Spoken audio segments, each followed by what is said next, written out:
a deux périodes principales, la saison sèche et la saison des pluies, la mousson.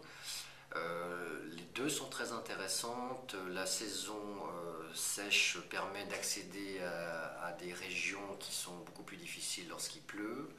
La saison des pluies a l'avantage d'avoir les rizières vertes, de très très belles lumières et bon, des trombes d'eau, mais qui durent jamais très longtemps, ça dure environ 1 heure à peu près. C'est toujours l'occasion de s'arrêter dans des villages, attendre que l'averse s'arrête. Le mois de mai et juin sont des mois très chauds, donc peu recommandés.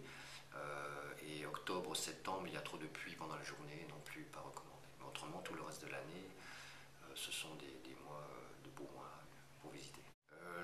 Le Cambodge, comme tout le monde le sait, est principalement, et on l'associe souvent au temple d'Angkor Wat, donc une partie culturelle très forte, puisqu'il y a des milliers de temples encore répartis sur tout le royaume.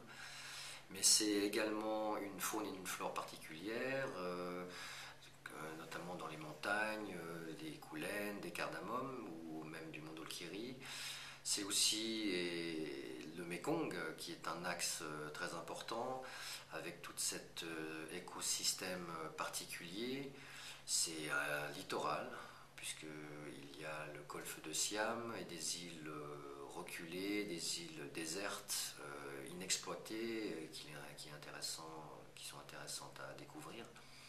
Et le fameux Tonlé Sap, le grand lac, qui a la particularité d'avoir une variation de niveau d'eau de 8 à 10 mètres, donc tout un système hydrologique très spécial. On trouve différents hébergements dans les grandes villes telles que Siem Reap et Phnom Penh. Ça passe du guest house jusqu'au l'hôtel de luxe. Je travaille essentiellement avec ce qu'on appelle des boutiques hôtels. Ce sont des petits établissements dans des jardins tropicaux avec une piscine. Maintenant en province, les conditions sont beaucoup plus basiques et il reste qu'on a la possibilité de dormir dans des hôtels qui sont propres avec des salles de bain et des douches dans les chambres et l'air conditionné, ce qui est souvent suffisant pour ce genre de voyage.